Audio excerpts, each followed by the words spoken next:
We are really fortunate today to have Lisa Archibald join us. So Lisa is not a leacher. Work as a speech and language pathologist for 15 years with children and adults and in a wide range of facilities. And then you did your PhD before that or after that? After that. After that. I went back to the PhD in the United Kingdom at Durham University and is presently associate professor in the School of Communication Sciences and Disorders at Western University with her largest area of research between memory and language processes. And especially working memory and language learning deficits. And she's focused on SLP educators, school-based collaborations, and has been part of an international group of researchers and stakeholders considering terminology and profile for children unexplained persistent language disorders. That's actually a huge thing. So today we'll talk about terminology and other challenges, which as Joan and Manny, if they were here, would know this is something I harp on and on about terminology. Okay, so fantastic. Right up my alley. Right, hi there, hi. Okay, so I'm pleased to have this chance to talk to you about this work. I'll say that I finished this talk at 11 p.m. last night, and I haven't done any sort of rehearsal, so if I make a little flub along the way, I'll just allow for that. So we're going to talk about consider the importance of labels and the use of those labels, and then we're going to come to what we would call kids with, hi there, come on in. A language disorder and think about next steps within, hopefully maybe even within our Canadian context. So let's just start with a little exercise. Here's a little profile of a female who's 5'9", and she's a monolingual English speaker. She scores poorly on standardized language tests, but she has age-level nonverbal intelligence and word reading. She passes a hearing screening and a phonological screening, and her parents report no difficulties with attention on a questionnaire. So what would you call a child? What profile would you call that? Would anyone be willing to whisper what they might call that child? Okay, a language disorder. Okay, well, I can tell you that there would be a few different kinds of terms that people might use. They might use specific language impairment, language learning impairment, language delay, language disorder, developmental language disorder. All these kinds of terms might describe that case. And the question is, does that matter? Does it matter if we're all using different terms, or do we need to sort of get on board with a more uniform term? So let's consider why we might use a diagnostic label, and then maybe that'll help us answer the question of the importance of it. So one thing that we use a label for is to communicate with one another about what the disorder is. So it provides a sort of verbal shorthand to representing those features. We understand the constellation of profiles when we say the term, and that kind of gets us talking about the disorder. There is some empowering that comes from knowing what the problem is. So knowing a label gives me as a parent or as the person who has the disorder some understanding, and that's empowering to some extent. So that is a use of labels. Perhaps people can reattribute problems that they're having to the diagnosis, and that can buffer their self-image. So if they say, well, the reason I'm struggling with that is because of this particular problem, then they can assign those problems to that problem and feel better about themselves. And so that has a purpose. It provides some hope for enhancing treatment access, treatment availability, and treatment effectiveness. And those are particularly going to hinge on advocacy for those, for pursuing those objectives, and also research that looks at the developing those things. And it also, perhaps for children, developmental situation might provide some academic accountability. And there's perhaps two different views that I'm thinking about there. Schools are very concerned about their performance of their students in their school, and they want to produce numbers for their school that represents high performance. And if a child is identified with a disorder, then perhaps they fall into a different envelope, and that could change the look of how the school is performing. And also from the child's point of view, perhaps having the identification or the disorder can change the way the curriculum unfolds for that child. So these are all reasons that we might use a diagnostic label. So let's go into that debate just a little bit more. So one thing we've said is perhaps we can get appropriate treatment. And so we could argue, well, there is no special intervention or service that exists. And so we don't need to bother with the label, right? So unless there's some sort of specific treatment that's the cure-all, and how many of those do we have, then we don't need to bother with the label. Another possibility is that if we diagnose some students, then the students who don't have the diagnosis will be neglected. And so we shouldn't diagnose anybody. And it's argued that, well, the label's not consistently applied, and so then it doesn't have as much validity, and so we shouldn't bother with it. Now, if we think about those issues, so the problem with having no special intervention, well, that, of course, is a problem, right? But the way that we're going to develop interventions that are effective is through advocacy and research, and that we need to know what the disorder is in order to say, okay, let's do some research on this particular disorder. So I think it's not really a reason not to use the label. In fact, it actually, having the label can help us to be better advocates and which might lead to better research.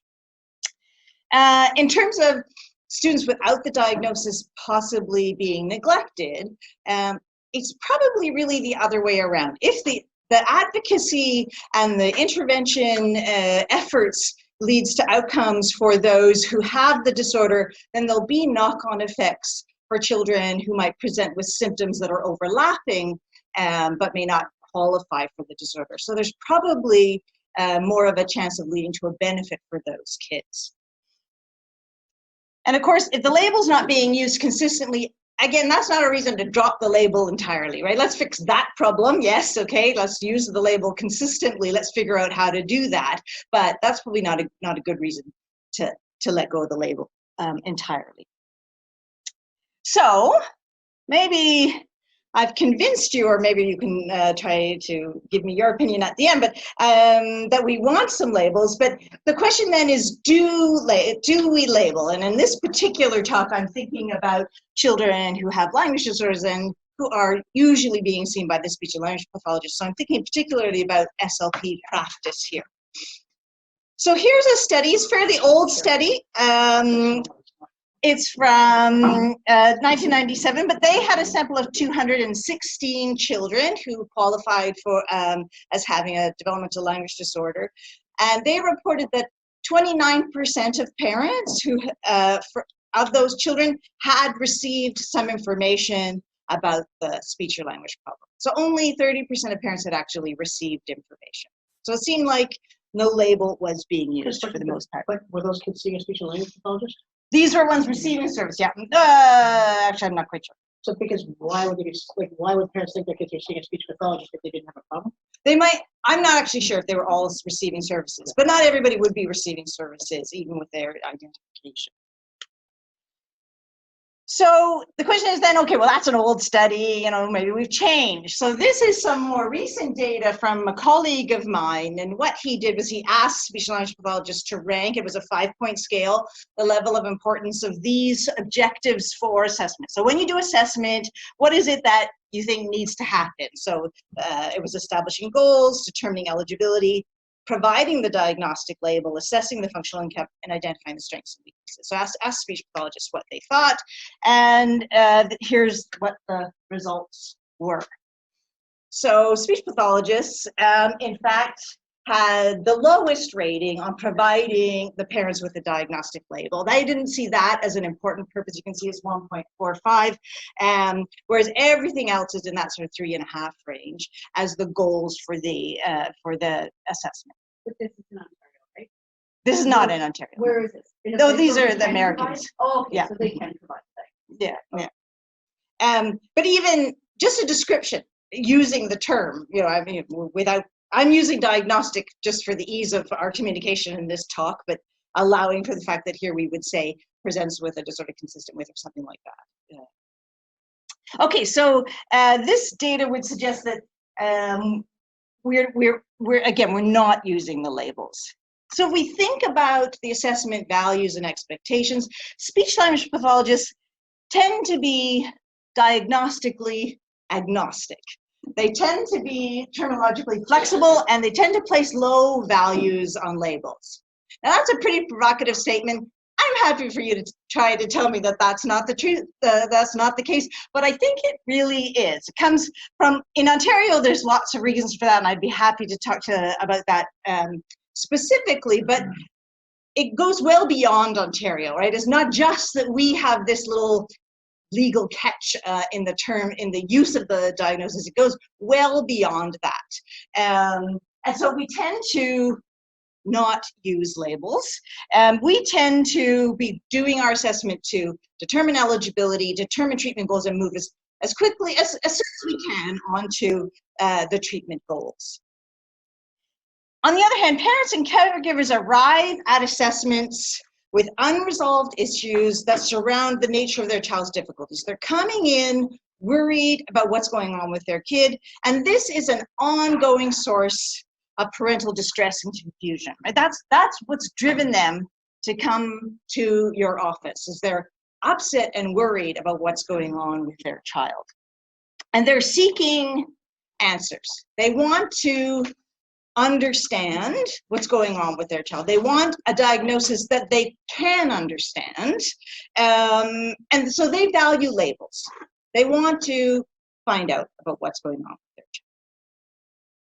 And in fact, for many parents coming in with this kind of a goal, this doesn't happen. They don't get the answers that they're seeking about what's going on with their child.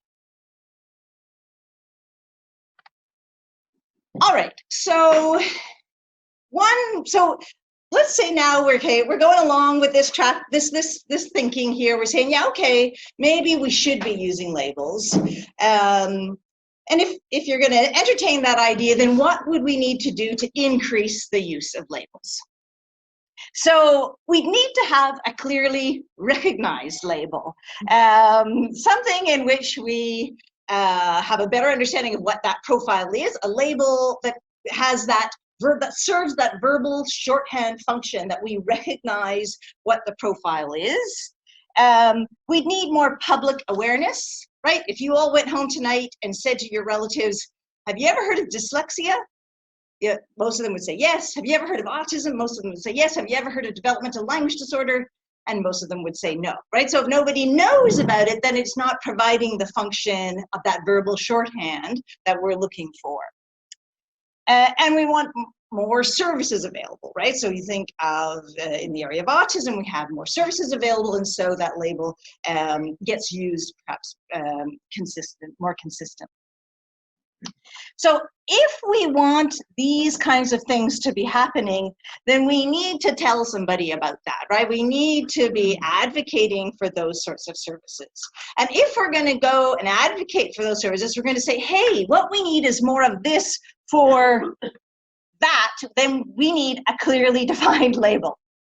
But we need a clearly defined label in order to advocate for finding out more about that profile. So we really do need to begin with agreeing on a label that we can use consistently. And so I want to tell you about some recent advances in this area to try to get at this challenge of the terminology. And there's two studies that I want to tell you about. They're both led by Dorothy Bishop in the UK. I'd like to play this video.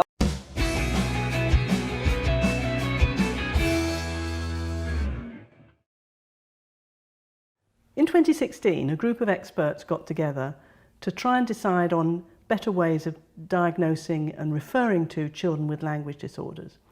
I'm going to tell you about why we did this and how we came to agree on the term developmental language disorder.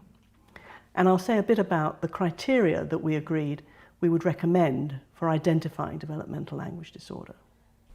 Children's language disorders often go unrecognised, and that's one reason why we started the Rally campaign to raise awareness of language learning impairments. We felt that these children's difficulties were just not being recognised, and one problem was that a whole range of terminology was being used to describe them. So we had terms like specific language impairment, developmental dysphasia, language delay, all being used pretty interchangeably. And when you get that amount of confusion in different terminology, it means that it's just very hard to communicate, it's hard to do research on the topic, and it also means that children don't necessarily get access to services that they should. We used an online method known as the Delphi process to try and get consensus between experts in terms of the terminology and diagnosis of language disorders in children. We started with a panel of 57 experts, which included a wide range of disciplines. We had psychologists, speech and language therapists, medics, audiologists, teachers, and also representatives of families of children with language problems.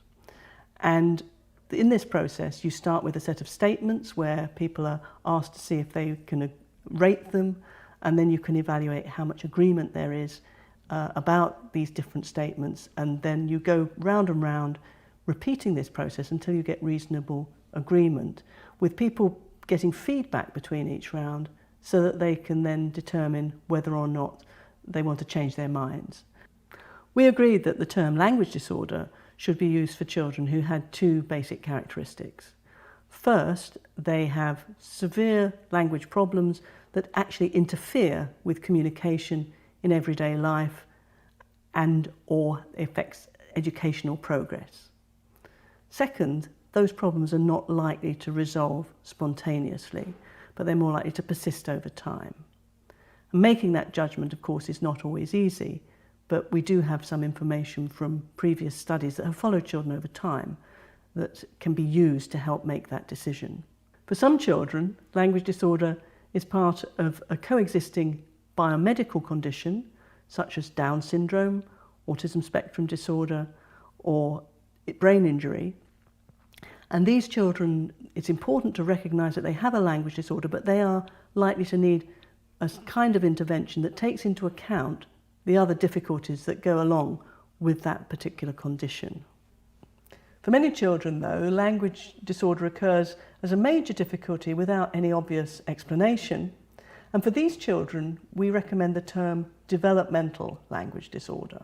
In the past, there's been a lot of confusion about the use of exclusionary factors, which have meant that children are only offered help if they have a very specific problem just with language and nothing else. Now, it's become increasingly obvious that many children with language problems do have additional coexisting conditions, such as some attentional problems or perhaps motor problems, for instance. And it seems inappropriate to rule those children out from getting help with their language. And the research literature gives no support to the idea that we should treat those as entirely separate. So our recommendation is that developmental language disorder can be used for children who have additional difficulties in other areas, and those difficulties should be noted but are not used to exclude a diagnosis of developmental language disorder. Developmental language disorder is not one single condition where every child is the same. Children present with a whole range of different types of problem. Language is itself very, very complex and can go wrong in various ways. And so we also recommend that the type of language problem needs to be properly documented. Is it affecting grammar? Is it affecting semantics or use of language or speech sounds, working memory and ability to produce words? In summary, we recommend that the term developmental language disorder be used for children who have persisting problems with language that affect everyday life in the absence of a specific biomedical condition. This is a skim through a very complex topic, but you can read much more about it in open access papers that are available on the web for anyone to read. To help spread the word, please share this with anyone who might be interested. Thank you.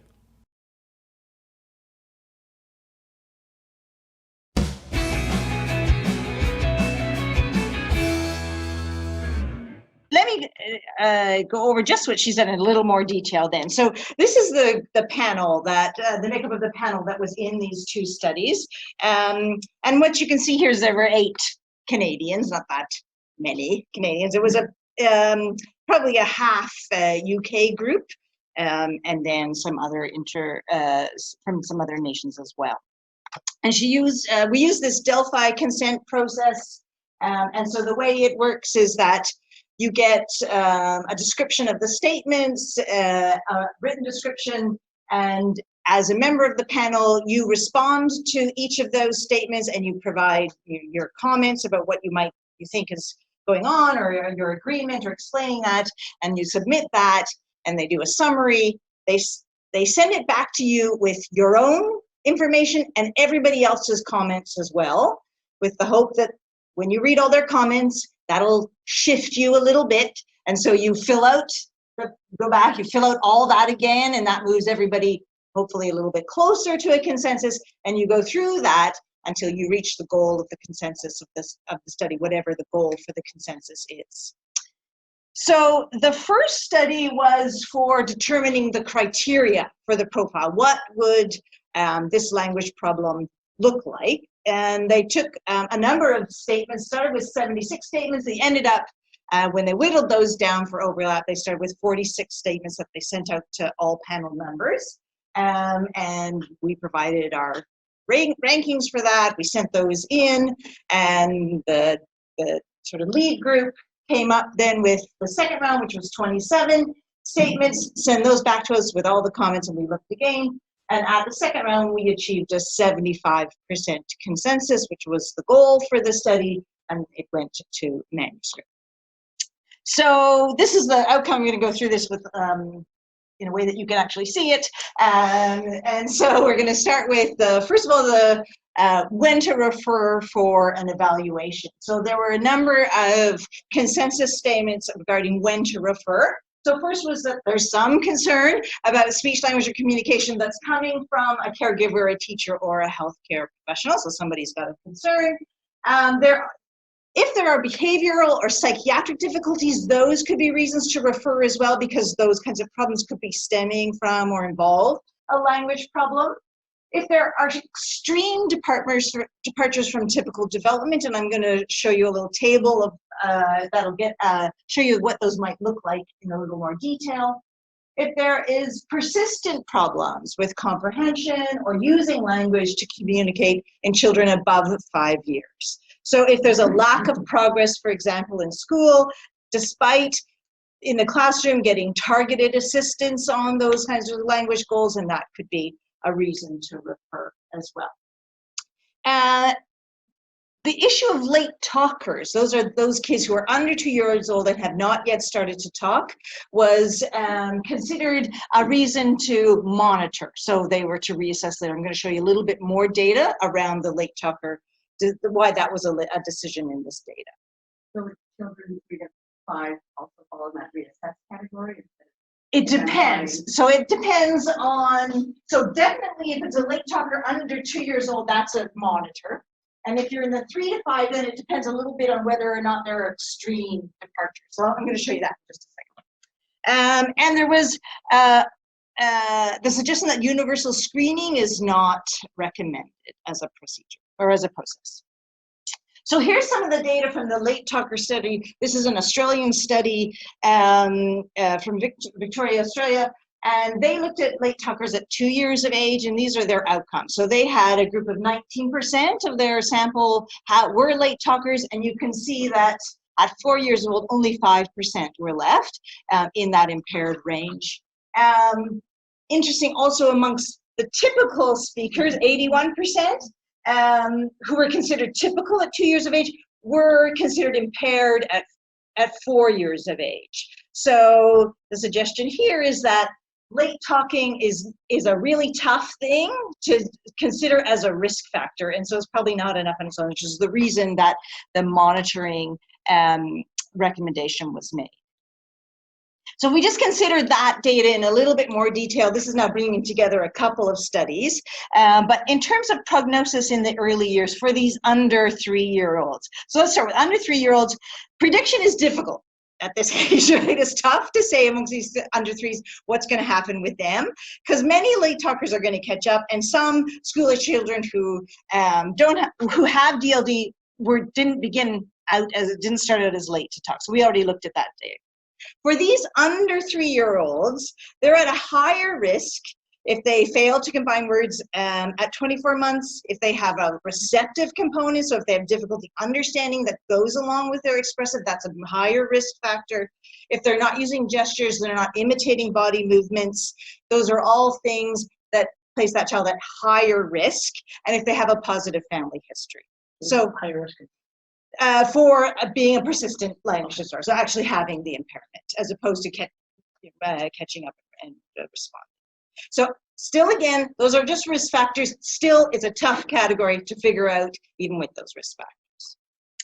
In the 3 to 4 year age, prediction is going to improve as kids get towards that 4-year-old range. So as they get older, it's easier to figure out that they actually have an impairment. That's not too surprising.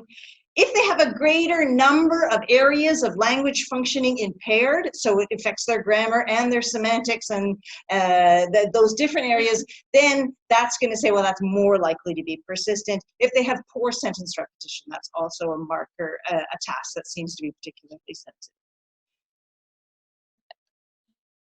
Prognosis is good in this age range for kids who have expressive phonological problems only. So if that's the only problem, the only area of difficulty, then those kids have a better prognosis.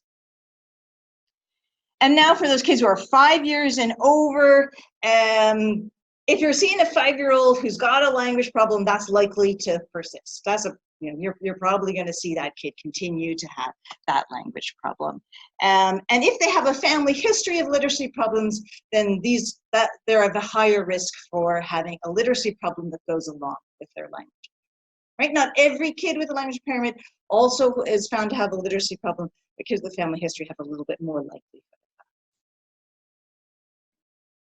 So in terms of those extreme departures from development, these are the kinds of indicators that might make you say, at this age, even at 1 and 2 years of age, these are extreme departures from development, typical development, and you would seek a referral in that case. So this is this idea that, yes, under 2s we would want to monitor, but if there's an extreme departure from development, then that's a different kind of thing, then that might make us be more concerned, more risk factor. So those are the indicators there.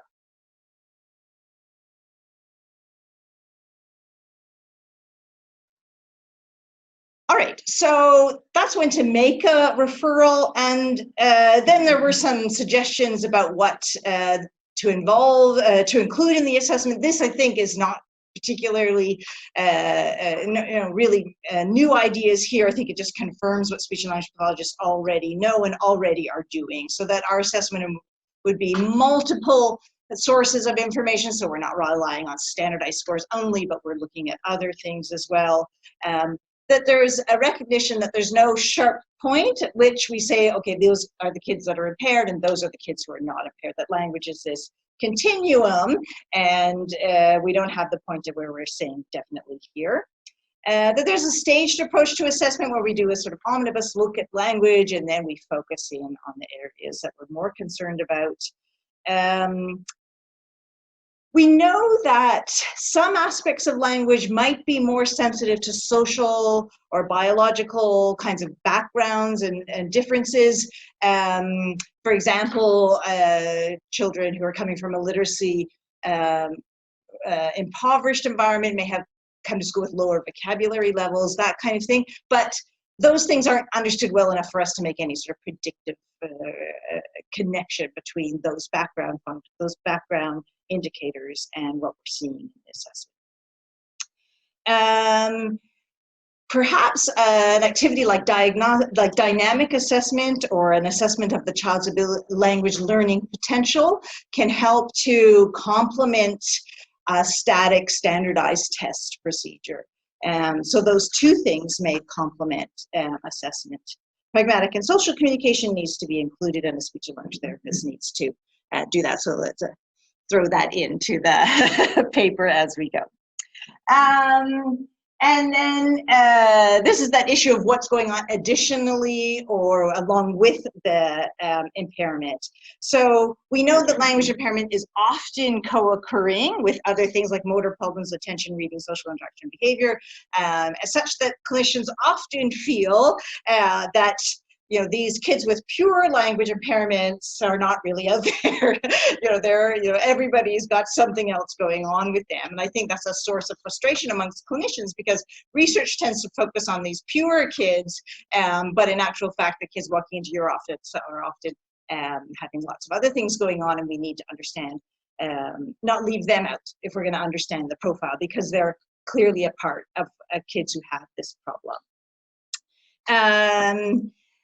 There's the idea that language impairment should be recognized regardless of the nonverbal ability. So there's a move away from using nonverbal ability as a cut point for having the diagnosis. And that there are language impairments that are associated with other known conditions, and that these are sort of a slightly different category from kids who have no other particularly explanatory factor. So let's look at that. That was, oh no, that's the next study, sorry. We're going to look at that in a little more detail in study 2. So then just to summarize this first study, we determined here the criteria for who has the problem, and then in study 2, we took on, well, what should we call the thing that we've just described? So it was the same panel. We also went through 2 rounds, and we also achieved a 75% consensus on these statements, and there were 13 statements, and I'm just going to summarize them here. So there's this idea that we're talking about language disorder. So it's using that term language disorder, and that these are in particular persistent language problems. So it's not those kids who show some delays and then catch up. It's kids with persistent language problems who would have this kind of label. They're not having this problem because they don't know English or the language that they're being tested in, and there's no nonverbal ability criteria. And that category, as a superordinate category, could be divided into those whose language disorder is associated with some sort of an explanatory or differentiating condition. So if there was a genetic condition or something that was known to have a language disorder associated with it, that then the diagnosis, the label would be language disorder associated with that condition. And if there's no known differentiating condition, that's when the label developmental language disorder would apply. Even when we give that label, we're not yet done, because we still have to explain what that disorder looks like. So developmental language disorder, even though when we go through the funnel and we got down to then this is the diagnosis that this child would have, that child might still have differences compared to other kids in terms of their skills in grammar and syntax, and those things would still need to be described. Any other co-occurring conditions would also need to be described, and again, the risk factors might be associated with this particular disorder. So the way that this might look diagrammatically is we would have this language disorder, this superordinate category, which are kids who have difficulties in some of these areas: morphology, semantics, word finding, pragmatic discourse, verbal learning, memory, and phonology. And that we could divide that category into those who had a language disorder associated with that differentiating condition, some sort of condition, and then those kids for whom that wasn't the case, and they would have the term developmental language disorder. And just to complete the picture then, kids who would have a speech sound disorder, so that is now a production sort of difficulty with the sounds of language, would be different, although they might overlap in terms of phonology related to the way that sounds are made. So they would have a speech sound disorder, and then kids who present with all of that would have speech and language communication needs. So that's sort of a great big term that could be used to describe the whole ball of wax of all kids in this sort of category.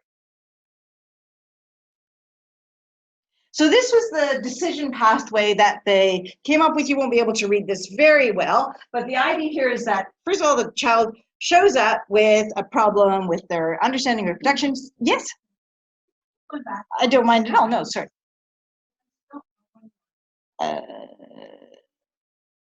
That's okay. So I'm just still not clear. Is developmental language disorder a language disorder? It is. You were right, the forward. So this language disorder is like the superordinate category. It's so all kids with an LD associated with X have a language disorder, and all kids with developmental language have a language. LD for you means language disorder, not I do, yes, language, right? sorry about that, yeah. And so some children who have developmental, Right, we investigate. okay. So not when it's a diagnosed Down syndrome by newer one. That then move them from the LD category. And I guess in my own mind, why does that make a difference? Because something caused it. Right, right. Some people we know, and some people we just don't know. But I guess I'm curious about. Right, right. So I think so, without knowing very much about the condition that you're describing. If part of that syndrome is the language disorder is a piece of it, then yes, that would be the diagnosis that would be given.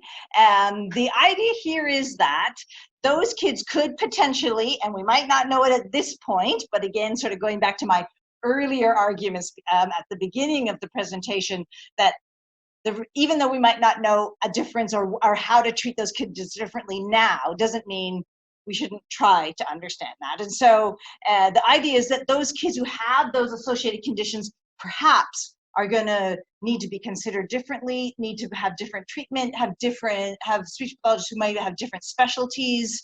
And so we're sort of categorizing them a little bit differently. And in the field, there are speech pathologists who have particular expertise in the area of autism because of the particular challenges. So it happens a little bit now, and so that's the idea, is that maybe those kids will need to be considered differently. But that's a pretty fluid category as time goes on. But if we think about ADHD, right now we don't know any causes for it. Right. But 100 years from now, it might be very clear that it's caused by X, Y, or Z. Right. And that we know, and these people would be associated with read disorder. So it would actually move categories in that sense. Yeah, so the decision was made that ADHD does not have a core language disorder. But in the future, who knows, right? Because some people with ADHD have reading problems and some people don't. So presumably the people who have reading problems or language problems, for them it is a core problem. To the ADHD though. So those kids would qualify for a DLD and ADHD diagnosis under this system. What I think is 100 years from now, yes, when we know more about what actually causes these things in 200 years, we may find out that for some people it is the same underlying cause. Okay, yes. So it just seems like a pretty fluid category. Yes, fluid over these 200 years. Yeah. Yes, yeah, very true. Well, I will be checking back. Okay, yeah, that's good. Yeah. The LD children associated with X are more likely to receive earlier treatment than the DLD children. Yes, yes. So we need some advocacy there, yeah. Okay, so thanks very much for that discussion. So, so I think this is, so essentially what this is saying, just to quickly walk you through this is, so the child comes with a problem and you say, okay, well, do they know the language in which I'm testing them? And if you say no, they don't know the language I'm testing, so you test them in the language in which they are most familiar, and if they're competent in that language, then they don't have a language disorder, they're done. If they do know the language and you go ahead and test them, then you decide, are the features of this child indicative of a poor prognosis? So there's likely to be a persistent problem. If no, they look like they're going to resolve, then they don't have a language disorder. If yes, then they have a language disorder, and the final decision is, is it associated with a biomedical condition or is it not? And then describing the important piece of describing the features of the disorder, which aspects of language are involved, are cut off at the bottom of that slide. So Study 2 then recommended this term developmental language disorder as a label for describing the problem when there's no other differentiating conditions. Associated with a biomedical condition is that developmental language disorder is not considered a biomedical condition. No, it's that the child doesn't have any other biomedical condition that's explaining the language disorder. That could be, it could be, I mean, it could be something like autism, it could be something like Down syndrome. Yeah, that's right. And so it'd be language disorder associated with and that condition. Yeah. Yeah. So one thing is that, so if we were considering, if I was trying to convince you that, we should jump on this bandwagon and do this, DLD does align somewhat with the DSM-5. It came after the DSM-5, but the DSM-5 does use the disorder language, right? So it has language disorder already present in it, so it's not a very big leap from there. And the beta version for the ICD-11 is quite consistent with the terminology as well. So it has a developmental language disorder piece already proposed in it. And if you can't, it's not perfectly aligned. Again, it was had a different pathway, but this has a developmental language disorder, impairment of receptive and expressive language, mainly expressive language, and mainly pragmatic language. The three there. So there's some overlap there. And so if we were going to use this term, we'd want to raise awareness of developmental language disorder. And just quickly, I can show you the work that's been done on this. This is a little film that's been put out by the group in the UK. It's just very short.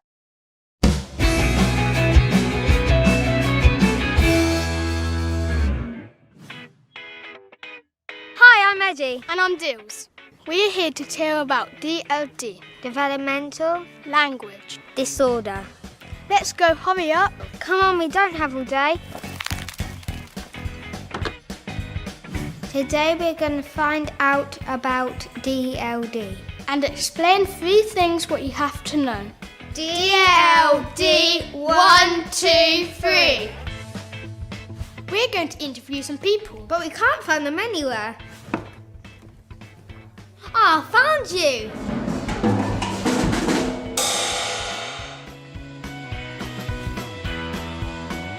Have you heard of DLD? Developmental Language Disorder. It's when you have difficulties talking and understanding words. Who has DLD? It affects children and adults. Has it always been called DLD? It's been called lots of things like SLI, but now it's been agreed being called DLD. What's DLD like? It's just like they're speaking a different language. You're not even like oblivious of what they're saying to you. You just want them to speak English, not those big words, because it's just making it way more harder. You really want to say something and it just stops. Your brain is just gone, is that the word? No, it's not. Is it this one? No, it's not. It's picking out loads of different things. I just want it to teleport to the other person's head so they know what it means and they get what I'm trying to say to them as quickly as I can. So there you are, Dils. DLD is when children or adults have problems with talking or understanding.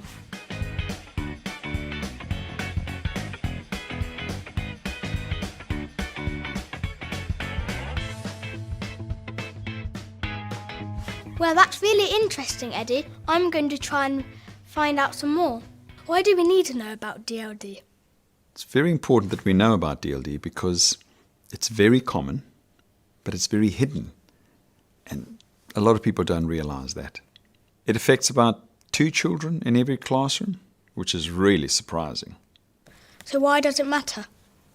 It is important because it affects reading, writing, learning, joining in with things, and of course self-esteem. We weren't aware our child had DLD because it was hidden. Even though it's common, it's hidden, and we weren't understanding that he had difficulties at school with his learning, his understanding, which all affected his self-esteem. So there you go, Eddie. It's really common and it's hidden. It can make lots of things hard, like school and reading. It can be hard joining in and feeling good about yourself.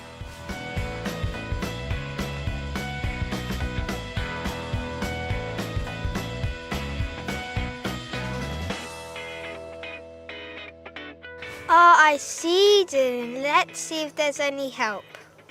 What help is out there? There's all sorts of help. I was helped by speech language therapists, teachers and other professionals. My parents helped me. In fact, all sorts of people can help you. Your colleagues and your friends too. How can they help? It really makes a difference if people can understand about DLD. It's hard for me to explain what DLD means, but when people do understand, it makes a big difference. So, Dylan, there is help. And everybody can help by knowing about DLD.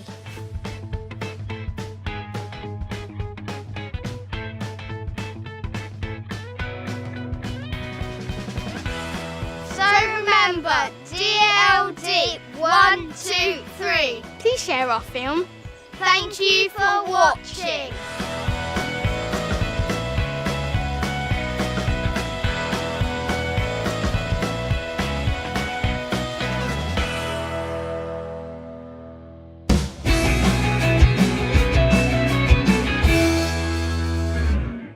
Okay, that was a campaign, part of a campaign that coincided with the release of the terminology paper on September 22nd. It was crowdsourced through Twitter, and so that's where the funding for it came from. And they have some other materials that some poster-like materials. How many people are in this class? About 30 kids is well. That's what their number. Here is would be probably a little bit less. And so this is their poster. And so the question is, what should we in Canada do about this? So one thing is we could say, well, I'm not having that, right? I don't like the term developmental language disorder. I'm not comfortable with it. I'm not using that. In which case, you could imagine Canada could do its own Delphi consensus. We could come up with a different term. We could have a little battle with the UK folks, and we could try an advocacy campaign to look at our term, and we'd all be spending a lot of time and resources sort of fighting amongst ourselves for who wins the top pile. And considering the effort that has gone in here, one wonders whether that's a good use of our time and effort. Another thing, possibility is we could say, well, I don't love the term, but I appreciate that the whole lot of work has been done.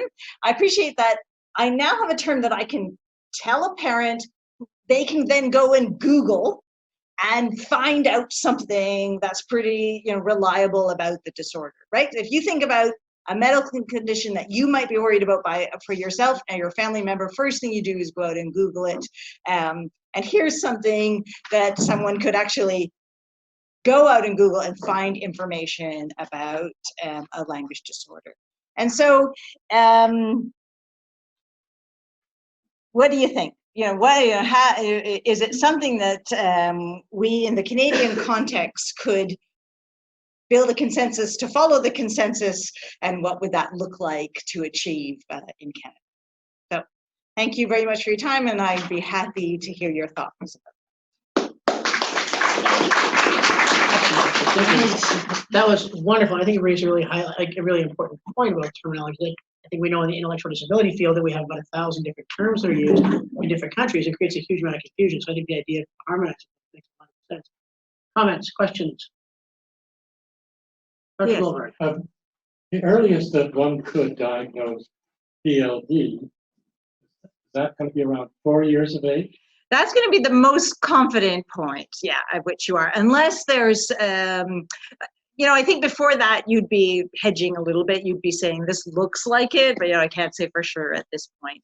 But you'd be more confident if there were multiple areas of language involved. If it was very severe, and then you could be more confident about saying that. And a peripheral question: how do you feel about the canon early stimulation program for language? Yeah. Hannon's a good, When huge should it amount of start? success. Pardon me? When should the Hammond program? Oh, they now have a series of programs that are targeting kids with all kinds of different levels. So I think that they would argue that there's no need to wait for a diagnosis, but you can learn things about language stimulation in our programs if you're in any way concerned about your child's language. I don't know, do any other speech professional answer that question? Yes. So, so I think, physicians might make this diagnosis, but it's probably going to be on the basis of a speech and language assessment. Speech and language pathologists can be making this diagnosis. We've already heard that in Ontario, that's got to be, at least at the present time, has got to be couched within, set in a certain way that's consistent with the legal standards. But Ontario's the only province like that. So, it's not, it's an issue for us, but nobody else does. So outside of Ontario, everybody else in North America, all the speech and language pathologists can make diagnoses? In Canada, I think it's the other provinces don't have that little. I'm not actually sure. I think they are not legally constrained in the same way. Yeah. And we have a white paper in legislation. Hopefully that will get resolved. So the word developmental automatically makes me think of all sorts of behaviors across the spectrum: speech, language, growing up, learning, everything. Yeah. So is that problematic, that word developmental? Because are you just, or should it just be targeting language? And I understand that language encompasses so much. Right. Yes. Yeah. Yeah. The reason that they went with developmental was there was a lot of opposition to the idea of specific or primary because of these kids having so many other comorbid issues, and because it was associated with no particular onset, I think is why they chose developmental. To be absolutely honest, I don't love it myself, but I do think a whole lot of work has been done, and people are talking about it way more than they ever talked about specific language impairment, and that's a reason for us, and it's international, right? And so now is the time. If we could join the bandwagon now would be the time to do it. And so there's no term that we could all agree on. That there's no term that everybody in this room could agree on, right? And so here's what some people have done. And so if you were seeing a late adolescent or even older, would you always then go back to their childhood history, given that it's developmental disorder? So we would automatically assume there obviously had to be issues in childhood. If there was no, if the history indicated that it was from early on, then yes, it would be. You could still have this diagnosis. Problems early on, then the developmental learning disorder wouldn't be the right diagnosis. I don't know. If you couldn't feel confident that there was a developmental piece to it, then presumably you might not use that. You could be maybe more confident if there was a particular onset that it wasn't. Although you could still use the superordinate category, right, of language disorder, and not dig down in if you weren't sure. I think in the DSM with other things, they've done that to exclude people with later onset problems. So people have strokes. Right. Maybe a developmental language, but it might present the same way on paper, but it may be a totally different thing. Yeah, for sure. Yeah. Yeah, please. Yeah. Okay. Yeah. Is it from the scientific point of view? Yes, right. So is it if you have a child? First of all, I have two questions. Mm-hmm. It is language dependent. All the studies that have been done has been done in English, and if you have a child that is bilingual, so the developmental language disorder should be present in the two language. How do you? Right. So the majority of work has been done in English, not all of it.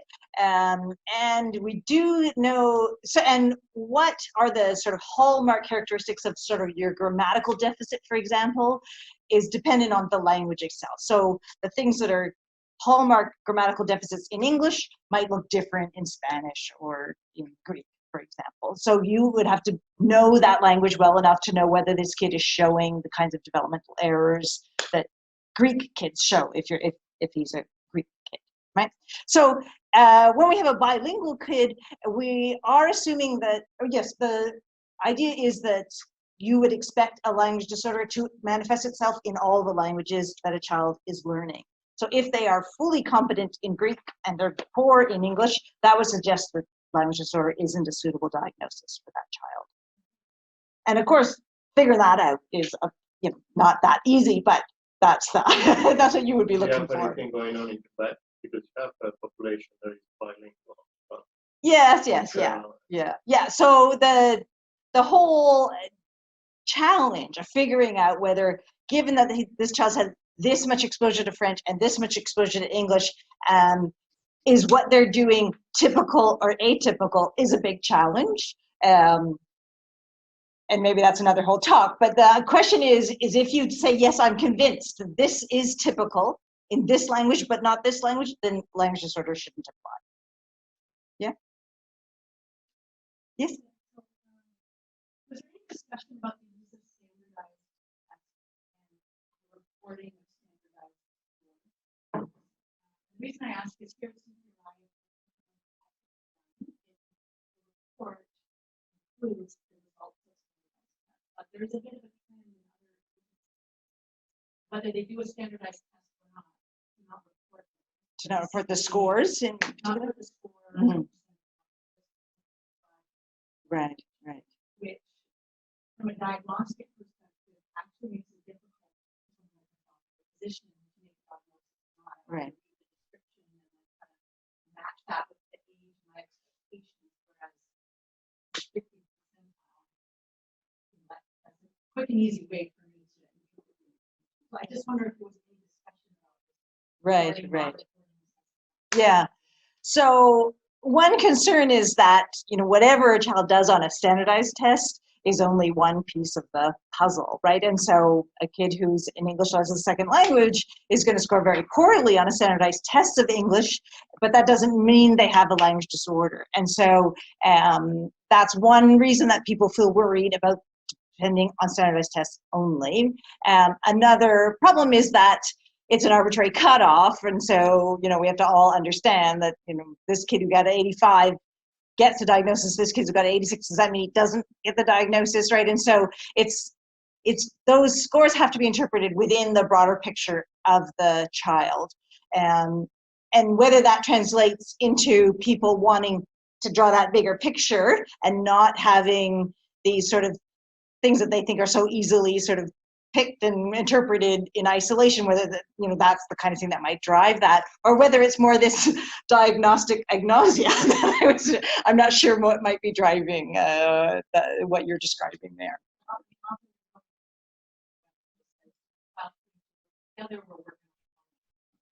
Yeah, and so that all, that's entirely, right. And that's entirely consistent with where I started there, right? Is that's what speech pathologists are looking to. That's what they're most comfortable. It comes a lot from this whole, here, like if you're talking locally, it comes a lot from speech pathologists feeling that their hands are tied with using labels. And so it's going to take us a fair bit of work and talk to get people to move to being comfortable using labels. And I think a good place to start is having a label that we can agree on. And so that, we're just at the very doorstep of that work. So Lisa, just to follow up on Facebook, you said earlier there's no sharp demarcation between normal and right. And what you're saying is we have to take into the context of the child and standard testing, but the exact same things would apply to psychological Absolutely, yes. One of the problems that I've encountered in reading speech and language literature is that people have different definitions of a language disorder. Right. And again, I've hassled Joan and Mandy about this. Why is it psychologists can come up with an absolute number, but speech and language pathologists can't? And it makes it really difficult because we were looking at a paper yesterday, looking at reading disorders and language disorders. In that one paper, they defined a language disorder as 2 scores below the 10th percentile, 2 out of 5 measures of the self. But but the other scores could all be fine in theory by that definition. Right. And I think to move research forward, you have to have some consistency. Yes. In the definition of something. Yes. Well, there was some early work that asked speech pathologists, listen to this kid, do you think they have a language disorder? and then look at their test scores. And the highest consistency was in this kind of profile that you're describing. That is, kids who scored on at least 2 subtests had a score below 1.25 standard deviations below the mean. Everybody agreed on. And so that is used a little bit more in the literature as a criteria. But that's a little bit old. Psychologists use 2 standard deviations below the mean. Yeah, that's fairly common. Not in research so much, because if I use 2 standard deviations below the mean, my sample size would be way too small. So we tend to still use 1 standard deviation. But 2 standard deviation, certainly, yeah, like in schools, I think that's in American schools for sure. I don't know for sure here what, anybody know what? There's a lot of debate about Yeah. what qualifies someone for like. Yeah. Even among the SLPs.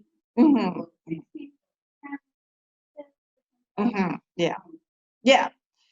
And again, I think that's because we're not used to doing it. We're not doing it consistently. We don't have the same label that we're using, and this could all sort of begin that process. But I would agree that yes, that's out there. That problem that you're describing. If speech and language pathologists earn the right to make diagnosis, you have the right, will that change some of those processes and lead to more agreement on that, at least in Ontario, without that sort of fuzziness about whether somebody has Right, a disorder or right. not. Let's do that. Yeah. Step 2, I'm a psychologist, work with Mandy, speech language pathologist, strongly advocate and would like to see me not have to copy verbatim what Mandy tells me to say so I can offer a diagnosis. I'd like her to be able to diagnose. But I would argue if you do gain that ability to have the controlled act, that we instantly meet together and agree on our specifier labels. Because when Mandy says this person has a moderate delay, she doesn't mean what I mean, which is an IQ below 50. Actually, you She mean moderate means something or mild, or like the words that, and even in psychology, the Vineland labels are different than the Wechsler labels. We've really badly messed up our specifier labels so that they're almost meaningless at this point, which is why we have to use standard scores and percentiles, because the labels are meaningless. So we have to put numbers, no matter how arbitrary our cutoff, without the numbers, the words mild, moderate, severe mean nothing. And to parents also, I think we had a parent yesterday who said, they said it's a mild problem, but I think it's much more. I don't think it's a mild problem. And I don't think they understood that mild had a very specific meaning, but to them it doesn't. So I think it's a problem. And I realized immediately that when Mandy used the word mild, it was completely different than what I meant. And then the school board means something again with mild intellectual disability. Yes. So we all agree that put in the numbers would be a very good plan. We can never agree on the numbers either, right? So I see problems under the 16th percentile or standard score of 85, whereas some don't believe the diagnosis should be given until but why did psychologists come to agree on 2 standard deviations? But I think psychology is very different. They're Not very different from language, but I can say there was political pressure. The point where psychologists working in school board were pushed to use the identification for service being the 1st percentile, not the 2nd percentile. So that's moving it down below, 67, I think. Well, that change, even if it's only 4 or 5%, that's a huge number of kids that suddenly you're saying can't be eligible for service if you move from the 2nd to the 1st. So there was some political pressure as to where we chose our arbitrary cutoff. I've seen a decision when I was in school board, I said when things were from the 16th to the 9th, just boom, right? Boom, it's all, it's all, of kids. just, it's not today, in other areas of medicine where we have these sort of quantitative measures. So high blood pressure is 140 over 90, but why? And I don't think there's a really particularly good reason for that. And so I think we acknowledge it. Other questions or comments? Because I got thousands more questions, so I'm ready to go. If other people have questions, I don't want to. So why do people who graduated from the speech and language program at the University of Western Ontario so you said they suggested against universal screening? Right. Why? Right. Because I think the profiles are so variable and the trajectory is so uncertain. So even if I find a delay in a universal, if I find a delay at 2 years, the predictability that that's going to be an impairment is so low that it means I'll have so many false positives. Okay, so you're talking screening at a very young age. Yeah. So if you were to say like in 4-year-olds or 5-year-olds, would that change that? I'm not sure that was considered. I guess like at school entry, there could be more of an idea of the screening, but I mean, that's sort of what the teacher's role is at that. And I guess by screening, you're talking about speech and language pathologists. Mhm. Because what is the screening that pediatricians are expected to do? So that's quite controversial. Stating that there isn't evidence screening for early developmental problems. And therefore, because there isn't evidence about it. Now, if we Yes, studied I- it more, then there might be more evidence. But right now, the state of the evidence is not good. So I think the main thrust of the pediatric society is that we should be doing surveillance, not screening. And I think the list of the really atypical ones that you put up there is really what we should be looking for. I mean, the research isn't really there to tell us, okay, just not having the right number of words, that's not a very good screening. I think that's Mhm. on the next slide. But Right. not responding to speech, that's kind of the problem. And Right. perhaps we should be surveilling. Right. But the But minute, it's an area with quite a lot of. the minute you find a microdeletion, you can change from surveillance to screening then, because now you have a reason. But it's, I tend to think of the clinical education and physiology as two separate Separate things, facts. yeah. But I give two pieces of information. And it is. I don't think that.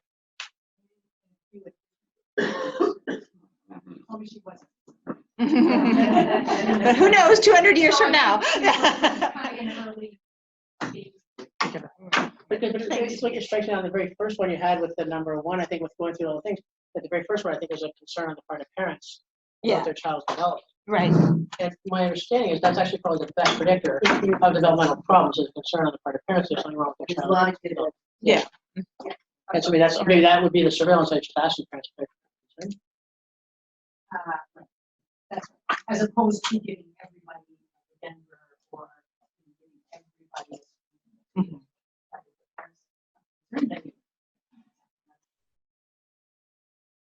And I just read a report that adopted was done on a boy that was 4. The parents had no concerns. So he was, I think, in the low average range at school. His adopted were below the first percentile. Yeah. So the flip side, though, is that they don't have concerns. That's true. Rob? When did they realize more of the primary factors, so with hearing or another challenge? You screen at birth for hearing. If they fail, they're recommended for reassessment. But I think whenever there's any kind of speech or language delay, or parents are reporting responding to sound or sound, all those early markers, I think that's fine for a hearing assessment. I mean, quality assessment differs substantially depending on how young the child It is in diagnosis. Your newborn screen. Yes. Yeah, Ones that, yeah, right. as opposed to the ones that later that. Oh, but yeah. But the one done in newborn is not looking at all, obviously. No, because that's why you get all those false positives, right? Because To measure different things, different. Is my jiggling my keys behind my baby good enough? more than like this. Like that. Do you have a baby now? Things have changed in this big year. So my last question, and I will give up, is that, you said that in looking at diagnosis of language impairment, it should be recognized regardless of the nonverbal intelligence. Right. What about overall intelligence? Because if you're excluding nonverbal intelligence as a factor, and you're not excluding verbal intelligence, because that could be related to language Right. problems. So are you including intelligence at all? Well, you're not, well, you might be interested in the intelligence piece, but you are not withholding the diagnosis of language disorder based on what the intelligence results are. You can give an intellectual disability diagnosis and then a language. Yeah. diagnosis. Yeah. So you don't think that's a little Well, I mean, you could have, in that case, you probably have language disorder associated with, right, intellectual disability, right? Because that would be the defining piece Because there. the DSM, not, and I think probably Dorothy Bishop for Israel Lafia is probably the only speech and language pathologist on there. But I think what they say is that it should not be better accounted for by intellectual disability. Sure. So I guess if you had an IQ of 70 and a language ability of 30 or however low you can go, but if you have an IQ of 65 and a language score of 65, then you could have them both. Sorry, I'm not sure what the problem with that is. We don't always do both. well, I guess it would be, are they two separate problems or is it just one problem? Because low language ability presumably is part of intellectual disability. Okay, so then that would be the language disorder associated with, and if you felt that there was a language disorder in addition to, then you could say DLD and intellectual disability, or you could say language disorder associated. Yeah. So the language disorder should always be specified, even if it's in conjunction or as a result of something else. However, if the language score is much lower than the IQ, then you would say DLD. If you became convinced of that, then you might. Yeah, what do you mean by if you became convinced of that? If you can be convinced that those are separable in your, that language disorder is not the one associated with the intellectual disability, but it's something in addition to, like we could have autism and language disorder, those, with those, then we could give both of those diagnoses. If you felt that it was consistent with the intellectual disability, then you would give language disorder associated with a term, right? Yeah. From a research perspective, do people control for intelligence in language research? It depends. So they have, when we compare kids where we have looked at kids with low nonverbal intelligence and kids with typical nonverbal intelligence, they don't differ on their language. Like their trajectories look the same, their language symptoms look the same. And so that's the main indicator for why we say, okay, well, let's not worry about it then, because the language disorder, it looks the same. The prognosis will be, so again, somebody with an IQ of 60. Yeah, so now that's the language disorder associated with intellectual disability. So their prognosis will be different than if they would have a DLD. Right. Yeah? Yep. So. All right, well, I mean, thank you. Thank you all very much. Excellent time.